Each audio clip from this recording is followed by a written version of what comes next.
So perhaps you've heard of the good controller. If you played games for a long enough time, you probably have one of those, even if you don't necessarily call it that.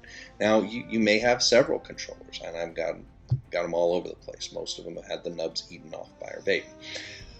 But this one is the one that we use when it's time to get down to business in the game. It's our favorite controller, the one that we reach for first, even though we have other controllers that are available, maybe even ones that are better charged and perfectly capable of performing the same task.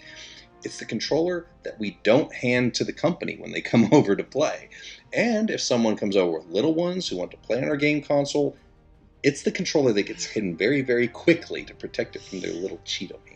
I laugh because it's what he does. It is the controller that feels, just right when you hold it in your hands to play a game. And even if it is the same size and weight as all the other controllers, you can tell which one is the good controller, even in the dark. Oh, yeah, I know which one's mine, and I know when someone's given me the other one. It's not more expensive than the other controllers. It's not better than them. It's not even in better shape than the other ones. But it is the controller that must be protected at all costs, because it's the good controller. Now, maybe you don't have a good controller because you don't play console games, but you probably have something similar. For me, I had a good cereal bowl. It was the one specific bowl that was the perfect size for the amount of cereal I prefer to eat. It had the optimal contours for slurping milk out of it. It had just the right height ratio so that when you set your spoon in it, it wouldn't slide down under the cereal and get in the milk and then you get the milky hands. It was the good cereal bowl. He loves cereal. That was its name. That was its designation. It is not used for storing leftovers. It is not used for reheating spaghetti sauce or chili in the microwave.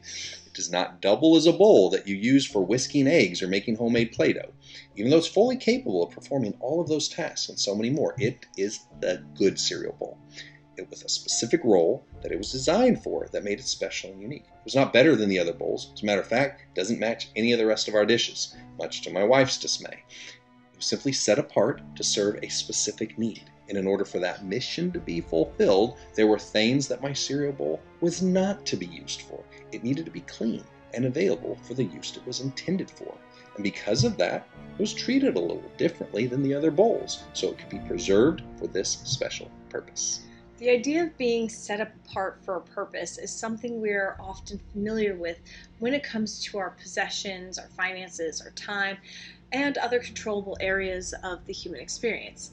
We budget our resources, we wash certain clothing items on the delicate wash cycle, and we often designate specific items as the good scissors or my favorite chair. Yes, the good scissors that aren't allowed to cut tape and those kind of things. But it's not necessarily because those specific items are more expensive or more valuable than the other ones.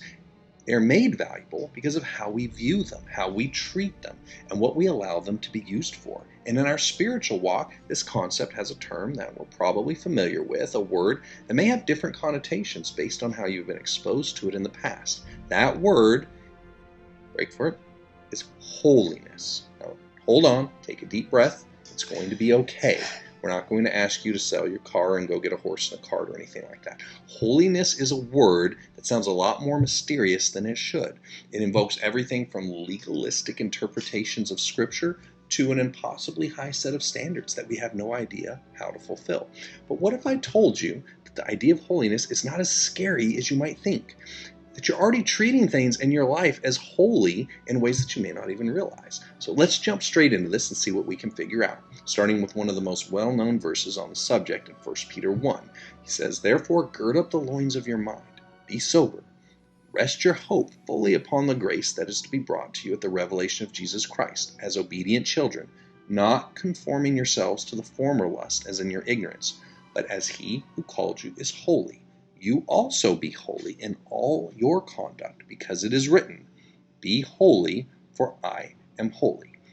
Now, each of the words translated as holy in that verse is from a Greek word which means sacred, to be set apart by or for God. The quote that was being referenced there when Peter quoted, "Be holy, for I am holy," that's from Leviticus 19. The original Hebrew root word in that is translated as apartness and sacredness. It's the same word that the Bible uses like when God told Moses he was standing on holy ground, where he called the people of Israel a holy people. The ground and the people They were just plain old ordinary ground people. As a matter of fact, the Israel people, they were bad all the time. But now they were being set apart for a special purpose that would mean both responsibilities as well as limitations in order to fulfill them. Holiness may be one of the most divisive words in both the Christian and secular communities because it has a connotation of rules, regulations, and a heightened sense of superiority for those who are more holy than others. And to ascribe those interpretations to this concept not only entirely misses the point, but creates an unhealthy view of holiness as well. When the Lord calls us to Him, to follow Him, He's setting us apart for a specific purpose. It's one that will require obedience, sacrifice, and commitment. By definition, being chosen for a mission means that the other pursuits that fall outside of that mission's set parameters are excluded. As gamers, we know embarking on certain quests means that we're doing so at the expense of other priorities within the game. We'll pick one quest and it'll tell us when we try to click on something else, it'll say you have to quit the current quest that you're on first. When engaging in a climactic boss fight, stopping to chat with the locals or take pictures of trees, it's a good way to arrive at a mission failed screen. Here's the secret to holiness that I learned when pondering my good controller. The controller itself isn't good because of what it is, but because of how I treat it. I set it apart to be used only for its intended purpose. I don't place it in positions where it could be misused, defiled, or damaged by those who don't understand its value or see it the way that I do. I don't use my controller to hammer in nails. I don't use it to prop open doors. I don't toss it across the room and play catch with it. Do you do that with all the other controllers? Sometimes, yours. Wow, I'm intentional when using it and when putting it away. So it will always be able to serve the purpose that it was designed for. And when we ponder what holiness means to us, a very similar concept holds true. We have been chosen and set apart for service to the Lord, designated as His holy people. Like the good controller or the good cereal bowl, that means we must set ourselves apart in order to serve the purpose He has for us, which will mean dedicating ourselves to those specific areas we are called to and avoiding pursuits that would guide us away from those priorities. My controller is not defined by what it doesn't do, but by what it does, and as the one responsible for its care, I make the choice of what environments it is placed in, who is granted access to it, and how it is maintained so it can serve that purpose consistently and whenever it's needed. And as the one responsible for this vessel called my human body, the same precautions and preparations hold true. As Christians, we are vessels defined by our purpose to point others toward Christ in love and grace, demonstrating His message through our words as well as our actions. We must behave in a manner that is consistent with that mission, treating our vessel with honor. A life lived in sin fails to put us in a position to serve the Lord, and it indicates we're not actually following Him. But if we reduce this down to a simplistic list of do's and don'ts, we miss the point entirely. And as followers of Christ, setting ourselves apart for a mission and choosing to walk in what He has designed for us to complete is our holy calling. It's not merely the removal of sinful pursuits, but the centering of all of our decisions and actions around the designated purpose He has for our lives. This pursuit of holiness, it's not some mysterious concept that lies beyond our comprehension, nor is it some impossible to achieve super spiritual avatar state that's limited to elite level believers.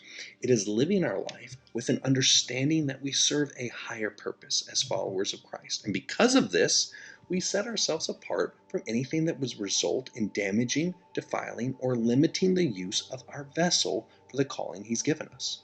It also means that our exclusivity from those unaligned pursuits is designed to increase our joy and happiness as we fulfill His will, not limit us.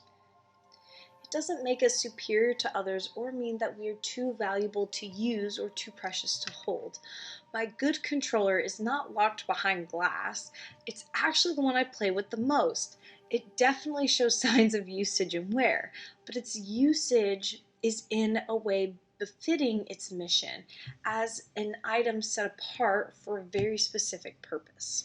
Holiness is not something we can measure by arbitrary rules and regulations. It's about the specific alignment of a vessel for its service assignment. It will look different for each of us because there is a diversity of missions and gifts to match the uniqueness of the individuals who make up this family and the specific battlefields we each have called to.